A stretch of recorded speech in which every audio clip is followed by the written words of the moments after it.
ओम। देवताओं सहित ब्रह्मा का विष्णु लोक में जाकर अपना दुख निवेदन करना, श्री विष्णु का उन्हें शिव से क्षमा मांगने की अनुमति दे उनको साथ ले कैलाश पर जाना तथा भगवान शिव से मिलना। नारद जी ने कहा, विधाता महाप्राज्ञ, आप शिव तत्व का साक्षात्कार कराने वाले हैं। आपने यह बड़ी अद्भुत एवं रमणीय शिव लीला सुनाई है। तात वीरभद्र जब दक्ष के यज्ञ का विनाश करके कैलाश पर्वत पर चले गए तब क्या हुआ, यह हमें बताइए। ब्रह्मा जी बोले, नारद, रुद्रदेव के सैनिकों ने जिनके अंग भंग कर दिए थे वे समस्त पराजित देवता और मुनि उस समय मेरे लोक में आए। वहां मुझ स्वयंभू को नमस्कार करके सबने बारंबार मेरा स्तवन किया। फिर अपने विशेष कलेश को पूर्ण रूप से सुनाया। उसे सुनकर मैं पुत्र शोक से पीड़ित हो गया और अत्यंत व्यग्र हो व्यथित चित्त से बड़ी चिंता करने लगा। फिर मैंने भक्ति भाव से भगवान विष्णु का स्मरण किया। इससे मुझे समयोचित ज्ञान प्राप्त हुआ। तदनंतर देवताओं और मुनियों के साथ मैं विष्णु लोक में गया और वहां भगवान विष्णु को नमस्कार एवं नाना प्रकार के स्तोत्रों द्वारा उनकी स्तुति करके उनसे अपना दुख निवेदन किया। मैंने कहा, देव, जिस तरह भी यज्ञ पूर्ण हो, यजमान जीवित हो और समस्त देवता तथा मुनि सुखी हो जाएं, वैसा उपाय कीजिए। देव देव रमानाथ, देव सुखदायक विष्णु, हम देवता और मुनि निश्चय ही आपकी शरण में आए हैं। मुझ ब्रह्मा की यह बात सुनकर भगवान लक्ष्मीपति विष्णु, जिनका मन सदा शिव में लगा रहता है और जिनके हृदय में कभी दीनता नहीं आती, शिव का स्मरण करके इस प्रकार बोले। श्री विष्णु ने कहा, देवताओं, परम समर्थ तेजस्वी पुरुष से कोई अपराध बन जाए तो भी उसके बदले में अपराध करने वाले मनुष्यों के लिए वह अपराध मंगलकारी नहीं हो सकता। विधाता समस्त देवता परमेश्वर शिव के अपराधी हैं, क्योंकि इन्होंने भगवान शंभु को यज्ञ का भाग नहीं दिया। अब तुम सब लोग शुद्ध हृदय से शीघ्र ही प्रसन्न होने वाले उन भगवान शिव के पैर पकड़कर उन्हें प्रसन्न करो, उनसे क्षमा मांगो। जिन भगवान के कुपित होने पर यह सारा जगत नष्ट हो जाता है तथा जिनके शासन से लोकपालों सहित यज्ञ का जीवन शीघ्र ही समाप्त हो जाता है, वे भगवान महादेव इस समय अपनी प्राण वल्लभा सती से बिछुड़ गए हैं तथा अत्यंत दुरात्मा दक्ष ने अपने दुर्वचन रूपी बाणों से उनके हृदय को पहले से ही घायल कर दिया है। अतः तुम लोग शीघ्र ही जाकर उनसे अपने अपराधों के लिए क्षमा मांगो। विधेय, उन्हें शांत करने का केवल यही सबसे बड़ा उपाय है। मैं समझता हूँ ऐसा करने से भगवान शंकर को संतोष होगा। यह मैंने सच्ची बात कही है। ब्राह्मण, मैं भी तुम सब लोगों के साथ शिव के निवास स्थान पर चलूंगा और उनसे क्षमा मांगूंगा। देवता आदि सहित मुझ ब्रह्मा को इस प्रकार आदेश देकर श्री हरि ने देवगणों के साथ कैलाश पर्वत पर जाने का विचार किया। तदनंतर देवता, मुनि और प्रजापति आदि जिनके स्वरूप ही हैं, वे श्री हरि उन सब को साथ ले अपने वैकुंठ धाम से भगवान शिव के शुभ निवास गिरिश्रेष्ठ कैलाश को गए। कैलाश भगवान शिव को सदा ही अत्यंत प्रिय है। मनुष्यों से भिन्न किन्नर, अप्सराएं और योग सिद्ध महात्मा पुरुष उसका भली भांति सेवन करते हैं तथा वह पर्वत बहुत ही ऊंचा है। उसके निकट रुद्रदेव के मित्र कुबेर की अलका नामक महादिव्य एवं रमणीय पुरी है, जिसे सब देवताओं ने देखा। उस पुरी के पास ही सौगंधिक वन भी देवताओं की दृष्टि में आया, जो सब प्रकार के वृक्षों से हरा भरा एवं दिव्य था। उसके भीतर सर्वत्र सुगंध फैलने वाले सौगंधिक नामक कमल खिले हुए थे। उसके बाहरी भाग में नंदा और अलकनंदा, ये दो अत्यंत पावन दिव्य सरिताएं बहती है, जो दर्शन मात्र से प्राणियों के पाप हर लेती है। यक्षराज कुबेर की अलकापुरी और सौगंधिक वन को पीछे छोड़कर आगे बढ़ते हुए देवताओं ने थोड़ी ही दूर पर शंकर जी के वट वृक्ष को देखा। उसने चारों ओर अपनी अविचल छाया फैला रखी थी। वह वृक्ष 100 योजन ऊंचा था और उसकी शाखाएं 75 योजन तक फैली हुई थी। उस पर कोई घोंसला नहीं था और ग्रीष्म का ताप तो उससे सदा दूर ही रहता था। बड़े पुण्यात्मा पुरुषों को ही उसका दर्शन हो सकता है। वह परम रमणीय और अत्यंत पावन है। वह दिव्य वृक्ष भगवान शंभु का योग स्थल है, योगियों के द्वारा सेव्य और परम उत्तम है। मुमुक्षुओं के आश्रय भूत उस महायोग में वट वृक्ष के नीचे विष्णु आदि सब देवताओं ने भगवान शंकर को विराजमान देखा। मेरे पुत्र महासिद्ध सनकादि, जो सदा शिव भक्ति में तत्पर रहने वाले और शांत हैं, बड़ी प्रसन्नता के साथ उनकी सेवा में बैठे थे। भगवान शिव का श्री विग्रह परम शांत दिखाई देता था। उनके सखा कुबेर, जो ग्रोहाकों और राक्षसों के स्वामी हैं, अपने सेवक गणों तथा कुटुंबी जनों के साथ सदा विशेष रूप से उनकी सेवा क्या करते हैं। वे परमेश्वर शिव उस समय तपस्वी जनों को परम प्रिय लगने वाला सुंदर रूप धारण किए बैठे थे। भस्म आदि से उनके अंगों की बड़ी शोभा हो रही थी। भगवान शिव अपने वत्सल स्वभाव के कारण सारे संसार के सुहृद हैं। नारद, उस दिन वे एक कुशासन पर बैठे थे और सब संतों के सुनते हुए तुम्हारे प्रश्न करने पर तुम्हें उत्तम ज्ञान का उपदेश दे रहे थे। वे बायां चरण अपनी दाईं जांघ पर और बायां हाथ बाएं घुटने पर रखे, कलाई में रुद्राक्ष की माला डाले सुंदर तर्क मुद्रा से विराजमान थे। इस रूप में भगवान शिव का दर्शन करके उस समय विष्णु आदि सब देवताओं ने दोनों हाथ जोड़ मस्तक झुकाकर तुरंत उनके चरणों में प्रणाम किया। मेरे साथ भगवान विष्णु को आया देख सत्पुरुषों के आश्रय दाता भगवान रुद्र उठकर खड़े हो गए और उन्होंने सिर झुकाकर उन्हें प्रणाम भी किया। फिर विष्णु आदि सब देवताओं ने जब भगवान शिव को प्रणाम कर लिया, तब उन्होंने मुझे नमस्कार किया, ठीक उसी तरह जैसे लोगों को उत्तम गति प्रदान करने वाले भगवान विष्णु प्रजापति कश्यप को प्रणाम करते हैं। तत्पश्चात देवताओं, सिद्धों, गणाधीशों और महर्षियों से नमस्कृत तथा स्वयं भी श्री विष्णु को एवं मुझको नमस्कार करने वाले भगवान शिव से श्री हरि ने आदर पूर्वक वार्तालाप आरंभ किया। जय शिव शंभो। देवताओं द्वारा भगवान शिव की स्तुति। भगवान शिव का देवता आदि के अंगों के ठीक होने और दक्ष के जीवित होने का वरदान देना। श्री हरि आदि के साथ यज्ञ मंडप में पधार कर शिव का दक्ष को जीवित करना तथा दक्ष और विष्णु आदि के द्वारा उनकी स्तुति। देवताओं ने भगवान शिव जी की अत्यंत विनय के साथ स्तुति करते हुए अंत में कहा, आप पर उत्कृष्ट परमेश्वर प्रातपर तथा प्रातपरतर हैं। आप सर्वव्यापी विश्व मूर्ति महेश्वर को नमस्कार है। आप विष्णु कलत्र, विष्णु क्षेत्र, भानु, भैरव, शरणागत वत्सल, त्र्यंबक तथा विदहनशील हैं। आप मृत्युंजय हैं, शोक भी आपका ही रूप है। आप त्रिगुण एवं गुणात्मा हैं। चंद्रमा, सूर्य और अग्नि आपके नेत्र हैं। आप सबके कारण तथा धर्म मर्यादा स्वरूप हैं। आपको नमस्कार है।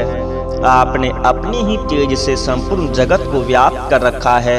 आप निर्विकार, प्रकाश पूर्ण, चिदानंद स्वरूप पर ब्रह्मा परमात्मा हैं। महेश्वर, ब्रह्मा, विष्णु, इंद्र और चंद्र आदि समस्त देवता तथा मुनि आपसे ही उत्पन्न हुए हैं। चूंकि आप अपने शरीर को 8 भागों में विभक्त करके समस्त संसार का पोषण करते हैं, इसलिए अष्टमूर्ति कहलाते हैं। आप ही सबके आदि कारण करुणामय ईश्वर हैं। आपके भय से यह वायु चलती है। आपके भय से अग्नि जलाने का काम करती है। आपके भय से सूर्य तपता है और आपके ही भय से मृत्यु सब और दौड़ती फिरती है। दया सिंधो महेशान परमेश्वर प्रसन्न होइए, हम नष्ट और अचेत हो रहे हैं, अतः सदा ही हमारी रक्षा कीजिए, रक्षा कीजिए। नाथ करुणानिधे शंभो, आपने अब तक नाना प्रकार की आपत्तियों से जिस तरह हमें सदा सुरक्षित रखा है, उसी तरह आज भी आप हमारी रक्षा कीजिए। नाथ दुर्गेश, आप शीघ्र कृपा करके इस अपूर्ण यज्ञ का और प्रजापति दक्ष का भी उद्धार कीजिए। भग को अपनी आंखें मिल जाएं, यजमान दक्ष जीवित हो जाएं, पूषा के दांत जम जाएं और भृगु की दाढ़ी मूंछ पहले जैसी हो जाए। शंकर आयुधों और पत्थरों की वर्षा से जिनके अंग भंग हो गए हैं, उन देवता आदि पर आप सर्वथा अनुग्रह करें, जिससे उन्हें पूर्णतः आरोग्य लाभ हो। नाथ, यज्ञ कर्म पूर्ण होने पर जो कुछ शेष रहे वह सब आपका पूरा पूरा भाग हो, उसमें और कोई हस्तक्षेप ना करें। रुद्रदेव, आपके भाग से ही यज्ञ पूर्ण हो, अन्यथा नहीं। ऐसा कहकर मुझ ब्रह्मा के साथ सभी देवता अपराध क्षमा कराने के लिए उद्धत हो हाथ जोड़ भूमि पर दंड के समान पड़ गए। ब्रह्मा जी कहते हैं, नारद, मुझ ब्रह्मा, लोकपाल, प्रजापति तथा मुनियों सहित श्रीपति विष्णु के उन्होंने विनय करने पर परमेश्वर से प्रसन्न हो गए। देवताओं को आश्वासन दे हंसकर उन पर परम अनुग्रह करते हुए करुणानिधान परमेश्वर शिव ने कहा, श्री महादेव जी बोले, सूर्यश्रेष्ठ ब्रह्मा और विष्णुदेव, आप दोनों सावधान होकर मेरी बात सुने। मैं सच्ची बात कहता हूँ। तात, आप दोनों की सभी बातों को मैंने सदा माना है। दक्ष के यज्ञ का यह विध्वंस मैंने नहीं किया है। दक्ष स्वयं ही दूसरों से द्वेष करते हैं। दूसरों के प्रति जैसा बर्ताव किया जाएगा वह अपने लिए ही फलित होगा। अतः ऐसा कर्म कभी नहीं करना चाहिए जो दूसरों को कष्ट देने वाला हो। दक्ष का मस्तक जल गया है, इसलिए इनके सिर के स्थान में बकरे का सिर जोड़ दिया जाए। भग देवता मित्र की आंख से अपने यज्ञ भाग को देखें। तात, पूषा नामक देवता जिनके दांत टूट गए हैं, यजमान के दांतों से भली भांति पीसे गए ये ज्ञान का भक्षण करें। यह मैंने सच्ची बात बताई है। मेरा विरोध करने वाले भृगु की दाढ़ी के स्थान में बकरे की दाढ़ी लगा दी जाए। से सभी देवताओं के जिन्होंने मुझे यज्ञ भाग के रूप में यज्ञ की अवशिष्ट वस्तुएं दी हैं, सारे अंग पहले की भांति ठीक हो जाएं। अर्धवयु आदि याज्ञिकों में से जिनकी भुजाएं टूट गई है, वे अश्विनी कुमारों की भुजाओं से, और जिनके हाथ नष्ट हो गए हैं वे पूषा के हाथों से अपने काम चलाएं। यह मैंने आप लोगों के प्रेम वश कहा है। ब्रह्मा जी कहते हैं, नारद, ऐसा कहकर वेद का अनुसरण करने वाले सुर सम्राट चराचरपति दयालु परमेश्वर महादेव जी चुप हो गए। भगवान शंकर का वह भाषण सुनकर श्री विष्णु और ब्रह्मा सहित संपूर्ण देवता संतुष्ट हो उन्हें तत्काल साधुवाद देने लगे। तदनंतर भगवान शंभु को आमंत्रित करके मुझ ब्रह्मा और देवर्षियों के साथ श्री विष्णु अत्यंत हर्षपूर्वक पुनः दक्ष की यज्ञशाला की ओर चले। इस प्रकार उनकी प्रार्थना से भगवान शंभु, विष्णु आदि देवताओं के साथ कनखल में स्थित प्रजापति दक्ष की यज्ञशाला में पधारे।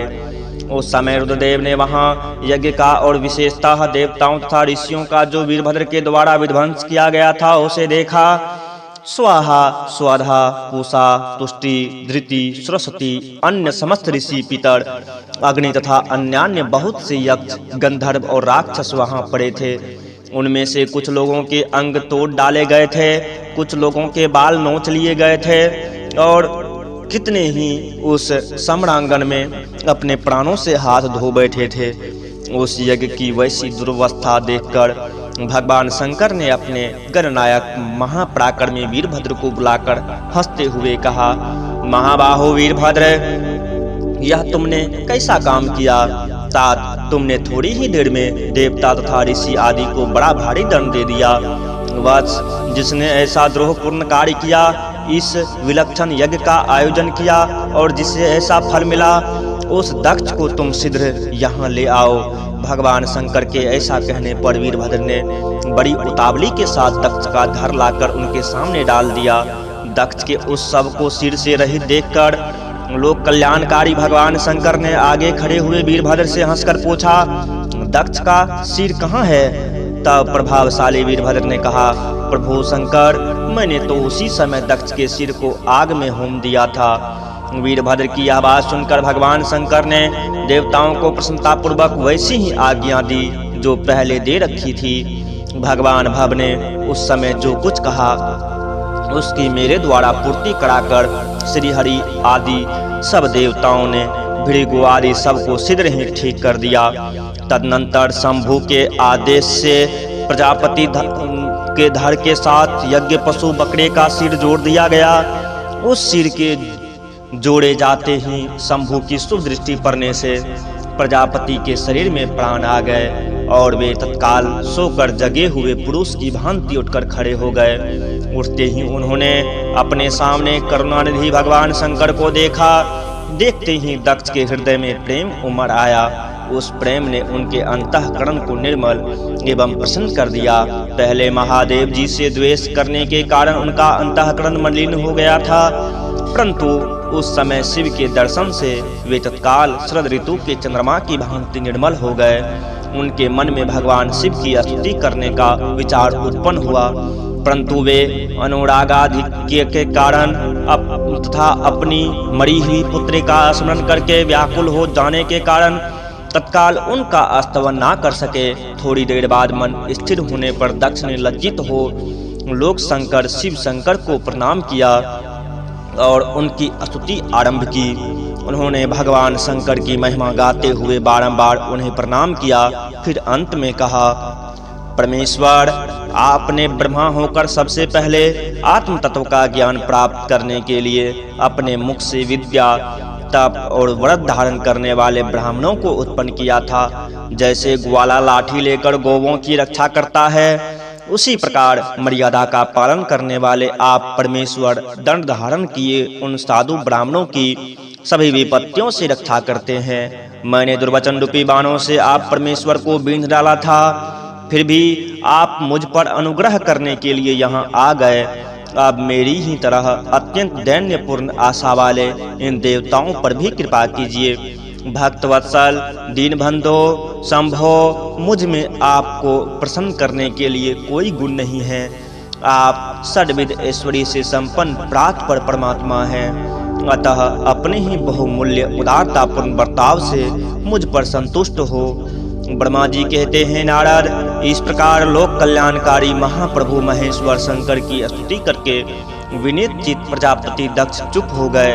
तदनंतर श्री विष्णु ने हाथ जोड़ भगवान वृषभ ध्वज को प्रणाम करके प्रसन्नतापूर्ण हृदय और वाष्प गदगद वाणी द्वारा उनकी स्तुति प्रारंभ की। तदनंतर मैंने कहा, देवदेव महादेव करुणा सागर प्रभो, आप स्वतंत्र परमात्मा हैं, अद्वितीय एवं अविनाशी परमेश्वर हैं। देव ईश्वर, आपने मेरे पुत्र पर अनुग्रह किया।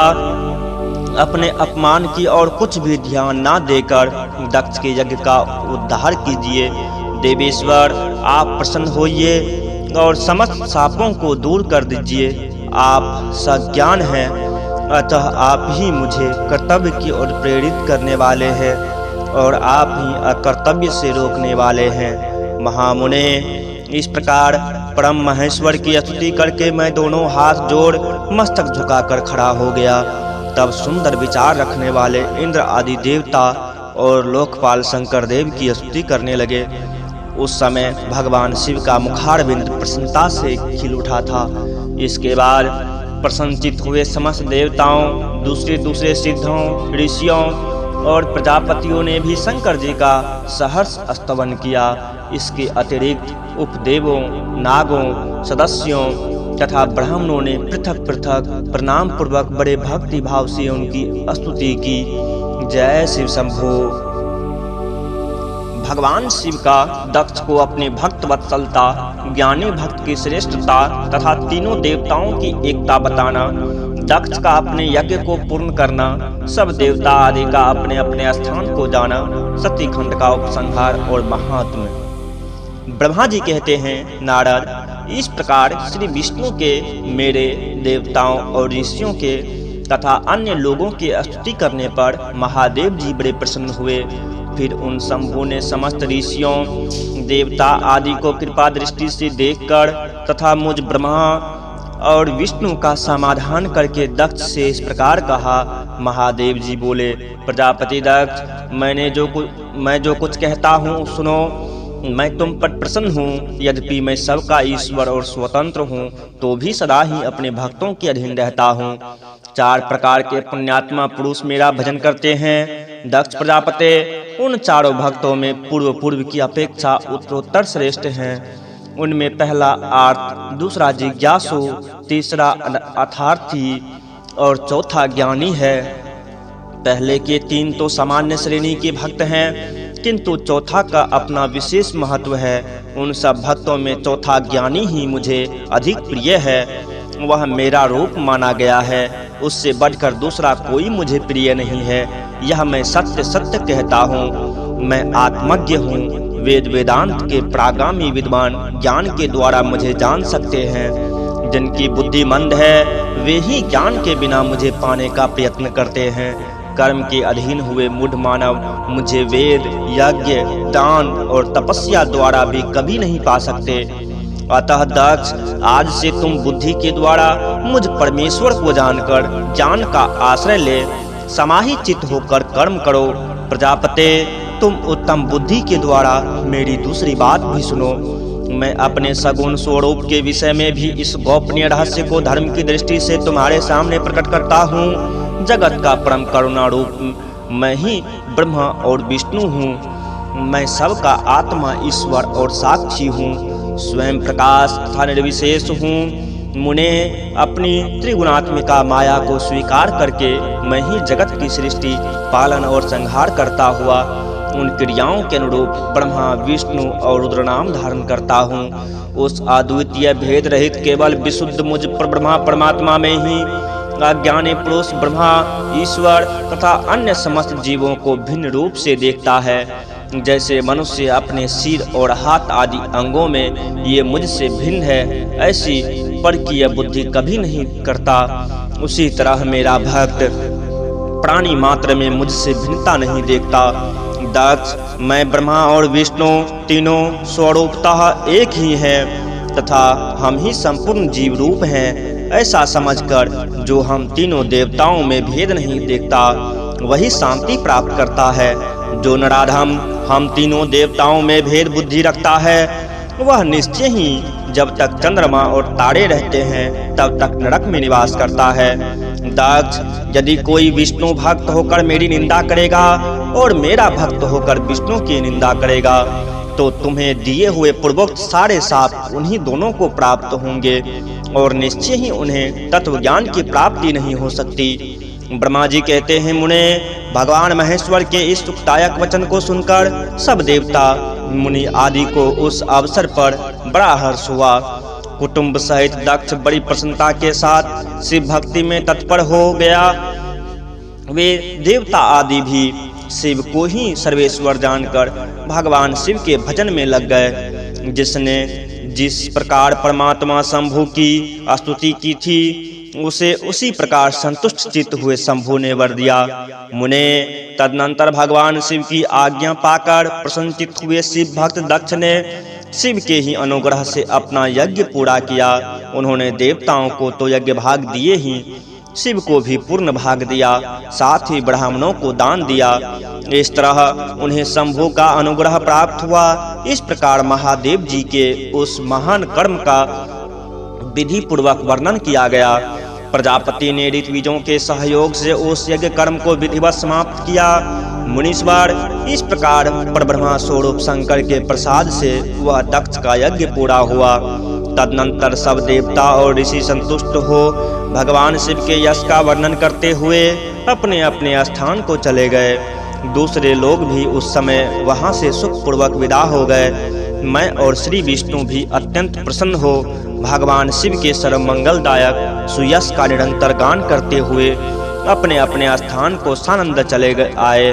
सत्पुरुषों के आश्रय भूत महादेव जी भी दक्ष से सम्मानित हो प्रीति और प्रसन्नता के साथ गणों सहित अपने निवास स्थान कैलाश पर्वत को चले गए। अपने पर्वत पर आकर शंभु ने अपनी प्रिया सती का स्मरण किया और प्रधान गणों से उनकी कथा कही। इस प्रकार दक्ष कन्या सती यज्ञ में अपने शरीर को त्याग कर फिर हिमालय की पत्नी मैना के गर्भ से उत्पन्न हुई, यह बात प्रसिद्ध है। फिर वहां तपस्या करके गौरी शिवा ने भगवान शिव का पति रूप में वर्ण किया। वे उनके वामांग में स्थान पाकर अद्भुत लीलाएं करने लगी। नारद, इस तरह मैंने तुमसे सती के परम अद्भुत दिव्य चरित्र का वर्णन किया है, जो भोग और मोक्ष को देने वाला तथा संपूर्ण कामनाओं को पूर्ण करने वाला है। यह उपाख्यान पाप को दूर करने वाला, पवित्र एवं परम पावन है। स्वर्ग, यश तथा आयु को देने वाला तथा पुत्र पौत्र रूप फल प्रदान करने वाला है। तात, जो भक्तिमान पुरुष भक्ति भाव से लोगों को यह कथा सुनाता है वह इस लोक में संपूर्ण कर्मों का फल पाकर परलोक में परम गति को प्राप्त कर लेता है। रुद्र संहिता का सती खंड संपूर्ण। ओम।